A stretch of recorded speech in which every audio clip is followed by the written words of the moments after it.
안녕하십니까, 레필입니다. 5월 19일 시황 보도록 하겠습니다. 코스피는 0.9% 정도 하락을 했고요. 코스닥은 1.5% 정도 하락을 하면서 오랜만에 좀 큰 조정이 나왔습니다. 외국인 투자자는 1,100억을 매도했고 기관 투자자가 1,900억을 매도했고요. 코스닥에서는 외국인 투자자 360억, 기관 투자자가 1,800억을 매도를 하면서 모두 다 양매도가 진행이 되었습니다. 코스피 2600선을 겨우 이제 유지를 하면서 진행이 되었는데요. 계속 시장이 변동성이 크게 움직였습니다. 트럼프가 관세를 때리면서 전 세계가 이제 충격에 휩싸였고 굉장히 빠르게 떨어졌던 반면 상승은 완만하게 아주 오랫동안 진행을 했습니다. 그래서 V자로 완벽하게 지금 시장이 회복을 했는데 그 하락이 또 한 번 시작이 되었습니다. 이 하락이 시작된 계기는 미국의 이 신용 등급이 하락을 하면서 거기에 대한 여파가 지금 나타나고 있는 건데요. 이게 지금 조정이 얼마나 나올지는 조금 더 시장 상황을 봐야 되는 상황입니다. 그럼 분명한 것은 지금 시장 자체가 뭔가 계속해서 트럼프 행정부에 의해서 시장이 왜곡되고 있다는 것을 볼 수가 있고요. 이러한 흐름 자체가 굉장히 비정상적입니다. 그래서 지금은 결코 좋은 시장 상황이 아니고 언제든지 심리에 의해서 크게 하락할 수도 있는 그런 상황이기 때문에 조금 더 보수적으로 계속 접근을 해야 됩니다. 투자 수급을 보았을 때도 외국인 투자자가 매도를 했고요. 최근에 이제 코스피에서 조금 매수를 해준 듯한 모습이었는데 5월 16일을 기점으로 해서 또 매수가 끝났습니다. 이대로 이제 이번 주 내내 또 매도를 이어갈지 또 살펴봐야 될 것 같고요. 기관 투자자도 기타 금융을 제외하고는 모두 다 매도를 했습니다. 그래서 오늘 수급도 크게 좋지 않았고요. 코스닥도 지금 하락을 했습니다. 전고점까지 아직 꽤나 이제 남아있는 상황에서 눌러지는 상황이었고요. 계속 이제 떨어지는 구간으로 형성이 될지 아니면 좀 지지를 할지 봐야 됩니다. 확실히 코스닥은 기술주 위주로 모여 있는데 최근에 이 코스닥이 힘을 쓸 수 있는 종목들이 사실 별로 없습니다. 그래서 바이오라든지 2차전지의 덩치가 너무 커진 상황에서 이 코스닥 지수가 형성이 되어 있는데 그 지수들이 좀 힘을 많이 못 쓰고 있죠. 특정 바이오 종목들 빼고는요. 그렇기 때문에 계속 우하향으로 이 코스닥 지수가 눌러지는 듯한 모습입니다. 투자 수급은 크게 중요하진 않지만 외국인 투자자와 기관 투자자 양매도 계속 진행을 하고 있습니다. 해외 증시는 지금 다우나스닥은 아직 반영이 되지 않았습니다. 니케이가 이제 0.7% 가까이 하락을 했고요. 장 후반부터 조금 더 하락폭을 키워주는 모습이었습니다. 상해종합은 큰 움직임이 없었습니다. 환율은 이제 국내 원달러는 조금 더 하락을 했습니다. 1389원까지 떨어졌고요. 이 부분은 이제 우리나라가 원화를 강세를 만들겠다라는 협의를 할 수 있다라는 그런 가능성에 의해서 조금 이제 환율이 계속 내려가는 분위기입니다. 그래서 1480원대에서 빠르게 지금 환율이 떨어져 있는 상황인데 이 때에 따라서 미국과의 어떤 협상을 하느냐에 따라서 환율이 또 급락을 할 수도 있거나 혹은 다시 급등을 할 수도 있는 그런 자리입니다. 어떤 상황이 오던 간에 지금은 굉장히 극단적인 상황이다. 우리나라 기업 입장에서는 상당히 불확실성이 큰 상황이다라고 볼 수가 있겠습니다. 뭐가 됐던 간에 지금은 우리에게는 결코 좋은 상황은 아니라고 생각이 됩니다. 어떻게 보면 이제 환율이 꽤나 이제 고점 대비해서 떨어지는 상황이었고요. 우리나라의 원화가 계속 이제 경쟁력이 있다라고 생각했다면 외국인 투자자가 꾸준히 코스피에 유입이 되어야 되는데 지금 그러한 모습이 나오지 않고 있습니다. 장기적으로 봤을 때는 아직도 원달러는 우상향을 하고 있는 그런 상황이고요. 어떤 협의를 하던 일시적으로 원달러에 대한 하락이 나오겠지만 결국에는 중장기적으로 보았을 때는 달러에 대한 강세가 이어질 수밖에 없다라고 이미 시장에서 보는 건 아닌가라는 생각이 좀 들고 있습니다. 자, 그래서 이러한 부분들이 계속 코스피에 대한 불확실성과 영향력을 이렇게 줄이기 때문에 우리 국내 투자자 입장에서는 상당히 좀 좋지 않은 그런 흐름입니다. 자, 어떤 결과가 나오는지 일단 미국과의 어떤 협상을 하는지 계속 주시를 해보겠습니다. 어쨌든 간에 지금 가장 중요한 것은 미국의 지금 신용 등급이 하락했다는 소식이었습니다.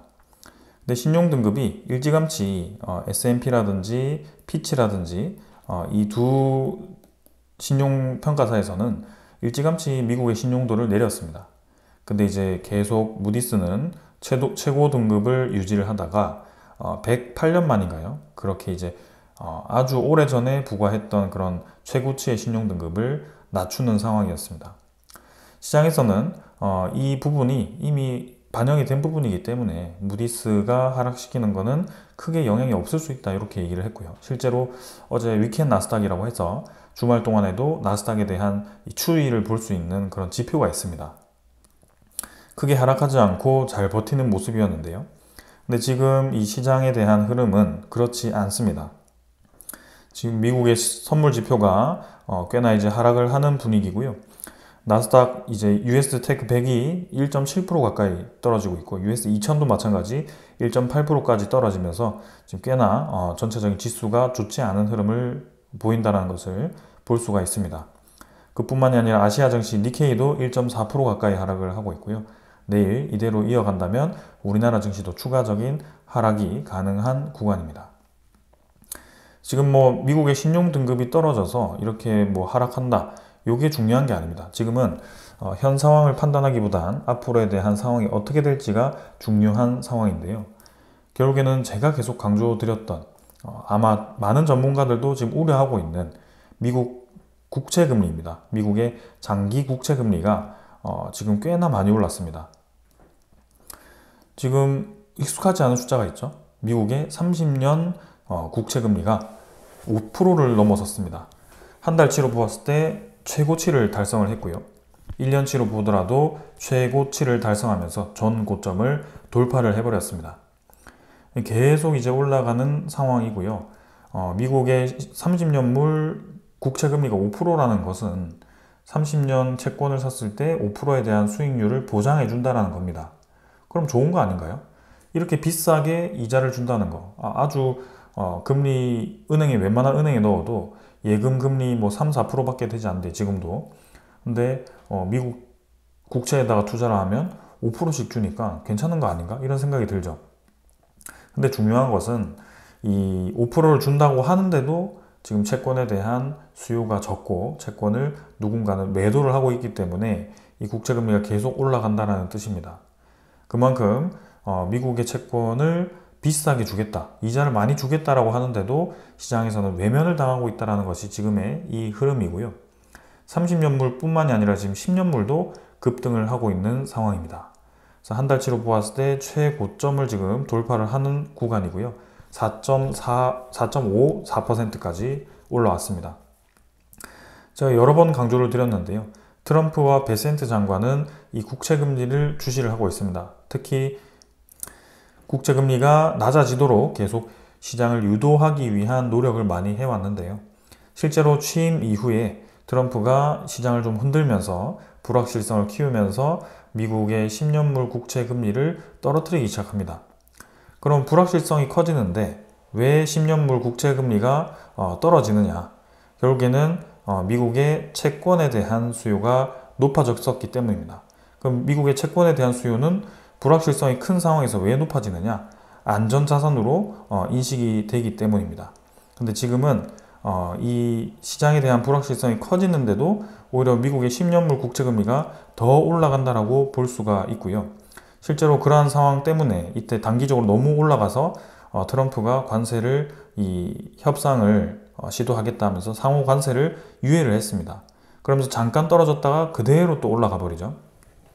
시장에 대한 안정감을 주는데도 이 안전자산은 매도되고 불확실성을 줘도 안전자산이 매도가 되고 결국에는 지금 미국의 10년물 채권 자체가 인기가 없다라고 볼 수가 있겠습니다. 누군가는 신규 수요는 누군가는 이제 매수를 할 수 있겠지만 적어도 꾸준히 들고 있던 사람들이 국채를 던지기 시작했다는 것을 우리가 알 수가 있는 상황입니다. 그러면 이 10년물 국채금리가 계속 이렇게 올라가게 되면 어떠한 상황이 벌어지느냐? 아까 강조드린 게 뭐죠? 안전자산입니다. 이 미국의 10년물 채권금리, 10년 채권은 상당히 안전자산으로 인식이 되어 왔습니다. 그동안은. 근데 그러면 이 안전자산인 만큼 많은 사람들이 이 채권을 담보로 무엇을 투자를 한다든지 혹은 채권을 기저이 투자처로 두고 다른 이제 좀 위험성 있는 투자를 한다든지 그런 식으로 운용을 해 왔을 겁니다. 결국에는 채권이 어느 이상 크게 떨어지지 않을 거라고 많은 사람들이 생각을 했을 가능성이 크고, 그러한 이 가정하에 그 부분을 담보를 해서 많은 이제 빚을 형성했을 가능성이 큽니다. 근데 지금 어느 구간이 무너지면서 채권에 대한 가격이 계속 떨어진다라고 했을 때는 이 시장 자체가 아주 크게 흔들릴 수도 있다라는 생각이 들고요. 그럴 수밖에 없죠. 왜냐하면 안전자산이라고 생각했던 것이 여기서 찍고 좀 올라가야 되는 분위기였는데 다시 꺾이면서 떨어지기 시작했다. 그러면 이제 5년 내로 보았을 때 지금 미국 10년물 채권 자체가 최저치의 위치를 하고 있는데 이 바닥을 뚫고 내려갈 수 있는 건 아닌가, 이런 생각이 들 수밖에 없습니다. 이제 그래서 최대치로 보았을 때도 미국의 이 채권 자체에 대한 가격이 아주 오래전과 많이 비슷하도록 지금 떨어져 있는 상황이고, 더 떨어지게 된다면 이제는 시장의 충격이 다가올 수밖에 없다.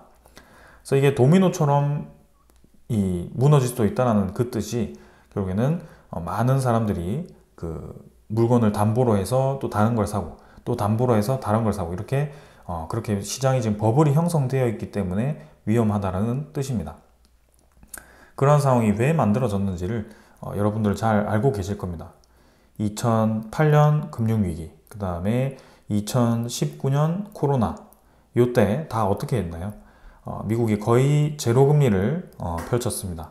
시장에는 엄청나게 많은 자금이 풀려 있는 상황이고, 거기에 플러스 일본이라는 엔화가 마이너스 금리를 펼치면서 2008년부터 해서 쭉 이렇게 계속해서 돈이 풀려 있습니다. 그 많은 자금들이 지금까지 풀려 있는 상황인데, 그게 어떤 걸 일으켰냐? 주식시장 폭등시키고 이 부동산 시장 폭등시키고, 주식 미국에 투자하면 무조건 돈 번다, 이런 얘기가 나올 정도로 미국 나스닥은 2008년 대비해서 지수가 거의 3배, 4배 상승을 했습니다.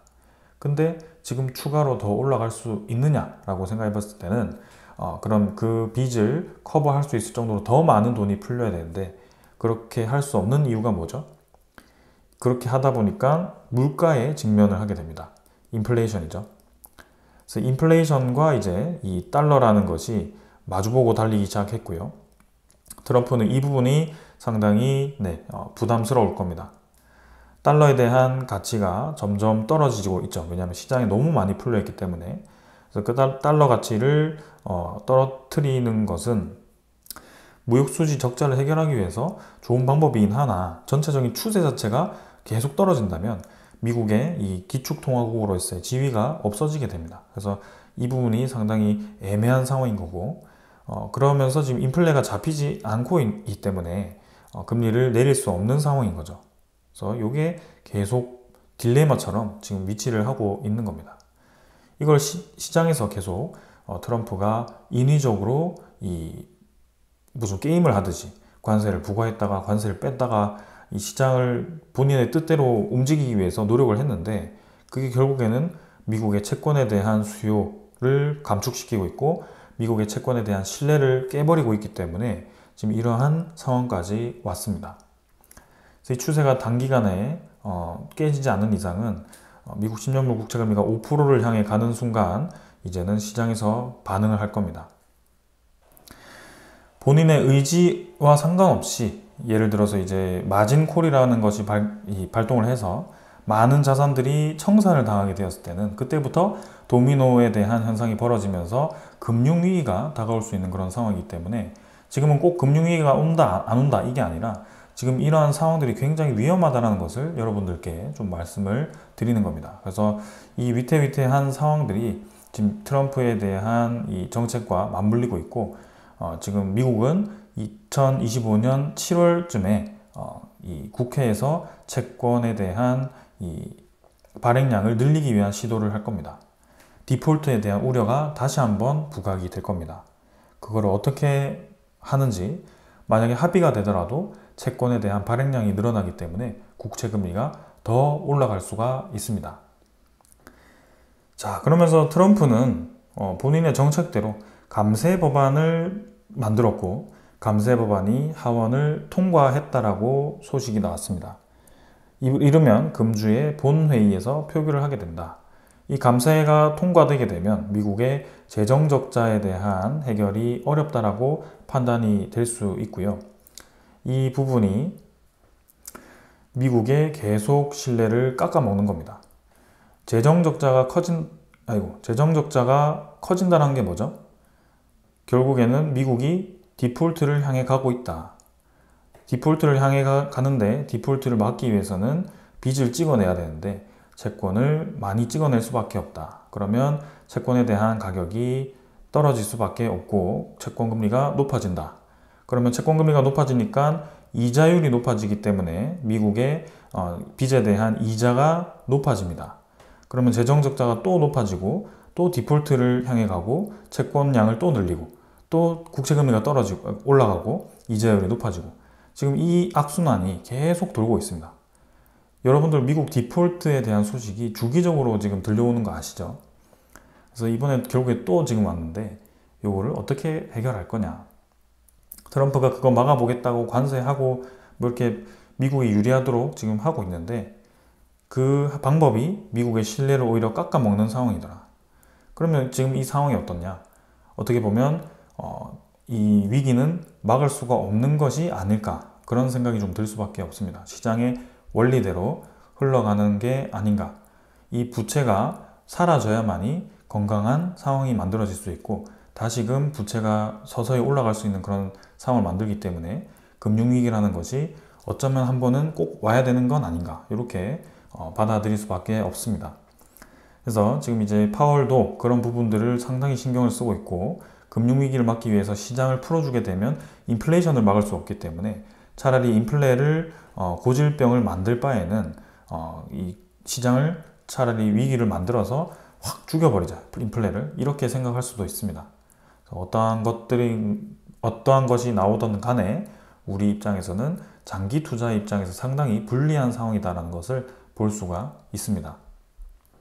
자, 그러면서 중국도 계속 미국의 국채를 팔고 있습니다. 3월 기준 보유량은 세계 2위에서 3위로 떨어졌고요. 일본과 영국 다음으로 이제 중국이 될 정도로 많은 양을 팔았습니다.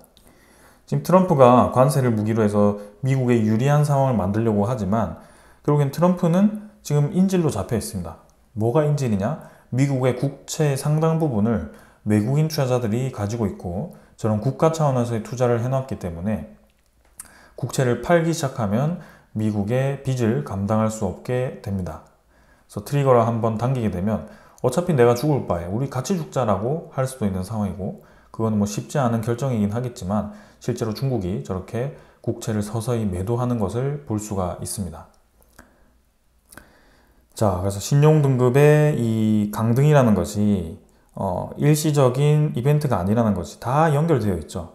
강등을 시킨 계기가 있다. 그 계기는 미국의 재정적자가 많기 때문이고 재정적자가 생기는 이유 자체가 지금 많은 채권에 대한 그죠? 이자가 발생하는 게 쌓이고 하더라. 그거를 지금 이제 돌고 돌다 보니 또 돌아오고 이런 상황이다. 그걸 고리를 끊어내는 방법은 지금 부채를 확 줄이는 방법밖에 없는 거죠. 그런 상황인 겁니다. 자, 그래서 저는 언젠가는 한번 그런 상황이 올 수 있을 거라고 생각하고 이 미국에 대한 채권 시장이 불안해지기 시작한 것은 상당한 큰 위기감이 돌고 있다는 생각이 좀 듭니다. 그래서 올해 6월, 7월까지, 8월까지도 좀 차분하게 지켜봐야 되지 않겠나라는 생각이 좀 들고요. 이 미국의 이 움직임을 주시할 필요가 있겠습니다. 자, 그러면서 또 압박을 시작합니다. 베센트 장관이 협상 속도가 더디면 예정대로 고율 관세를 부과하겠다라고 얘기를 합니다. 각국이 이제 버티기를 하니까 이제는 으름장을 놓으면서 세게 나가겠다라고 얘기를 하죠. 미국 차의 관세 인하를 꺼리고 있기 때문에 이 자동차에 대한 관세 때문에 한국과 일본, 그 다음에 EU 등이 협상이 어렵다는 얘기가 좀 나왔습니다. 그래서 트럼프가 2, 3주 내에 관세에 대한 통보를 하겠다라고 얘기를 했고 그 기간은 6월 초 중순이 될 가능성이 큽니다. 그래서 다음 달에는 또 상호 관세에 대한 그런 위기감이 돌 수 있고 그런 와중에 미국의 채권에 대한 움직임도 불안해질 수가 있습니다. 인플레이션이 다가올 수 있다는 것은 채권금리가 계속 올라갈 수 있다는 뜻이고 미국의 채권의 인기가 떨어질 수밖에 없습니다. 실제로 4월의 물가지표는 좋게 나왔습니다. 예상보다 좋게 나왔는데요. 그 좋게 나온 이유는 중국과 미국이 거래를 하지 않았기 때문입니다. 근데 실제로 5월에 들어갔을 때 미국과 중국이 관세를 대폭 낮추긴 했으나 서로 10%라든지 30%에 대한 상호 관세를 유지를 했습니다. 그렇다는 것은 무역량이 늘어났을 때 평소보다 물가가 올라갈 가능성이 크다는 뜻이고 실제 이제 거래가 되기 시작하니 어디선가 적자가 나기 시작할 겁니다. 그거는 국가 차원의 적자가 아니라 기업 차원의 적자가 날 겁니다. 그래서 그 기업들이 지금 각각 계속 단가를 올리고 있는 상황이고요. 미국의 월마트도 단가를 올리겠다라고 얘기를 하니까 트럼프가 제지를 합니다. 본인이 이제 물가가 올라가면 지지율이 떨어지기 때문에 그런 부분을 신경 쓰는 것 같은데요. 그러면 월마트는 계속 적자를 당할 수밖에 없죠. 상당히 불합리한 요구를 하고 있는 겁니다. 이 전반적인 상황들이 상당히 어렵게 가고 있다. 물가는 물가대로 올라갈 가능성이 크다. 그래서 오히려 4월보다 5월에 대한 물가 지표가 지금 높게 나올 가능성이 크고요. 그게 단기적인 흐름이라고 하더라도 트럼프의 들쭉날쭉한 저 정책 때문에 지금 미국의 채권에 대한 수요가 떨어지면서 채권 금리에 대한 상승을 가속시킬 수 있다. 그게 금융위기의 트리거를 당길 수도 있다 이런 생각이 좀 듭니다. 그래서 여러모로 어려운 상황이기 때문에 좀 조심스럽게 접근을 해야 될 필요가 있겠습니다. 자, 그래서 이렇게 이제 시황 정리를 좀 했고요. 최근에 이제 뭐 계속해서 트럼프가 투자를 유치하고 상당히 이제 좋은 흐름을 보이는 듯 하죠. 근데 결국에는 그 투자 자체는 경제가 성장을 해야 됩니다. 근데 미국이 빚더미에 앉아 있는 상황 속에서 그 빚을 갚기 위해서는 경제가 활발하게 성장하기가 쉽지가 않을 겁니다. 어디서 투자를 받았죠? 중동에서 투자를 받았습니다. 근데 그 중동에서 투자를 받기 위한 그 중동의 자금줄이 어디냐? WTI입니다. 국제유가. WTI가 지금 60달러 수준이기 때문에 이 60달러를 깨면서 계속 내려가는 추세로 간다면 트럼프는 이걸 유도하고 있죠. 그럼 중동은 자금이 부족할 겁니다. 당장 사우디의 그 아람코인가요? 거기도 적자, 그죠? 적자를 내기 시작했고 아람코에 대한 지분을 내다 팔기 시작했습니다. 빈살만이. 왜냐하면 그 부분에 대한 네온시티라든지 그런 여러 가지 투자를 하기 위해서 지금 이제 돈이 부족하니까 이제 지분을 팔기 시작하는 거죠. 뭔가 이제 문제가 생기기 시작했다는 뜻입니다. 그러면 미국의 수천조의 그런 투자를 어떻게 할까요? 결국엔 말뿐이다. 트럼프는 임기가 4년밖에 되지 않고 지금 이 뭐 협상 잘 하는 것처럼 넘어가더라도 수천조에 대한 투자는 허황된 신기루처럼 사라질 수도 있다. 지금 가장 중요한 건 미국의 빚이다. 빚을 어떻게 갚을 거냐. 어떻게 갚을 거냐인데 그 갚기 위한 방향이 지금 잘 보이지가 않습니다.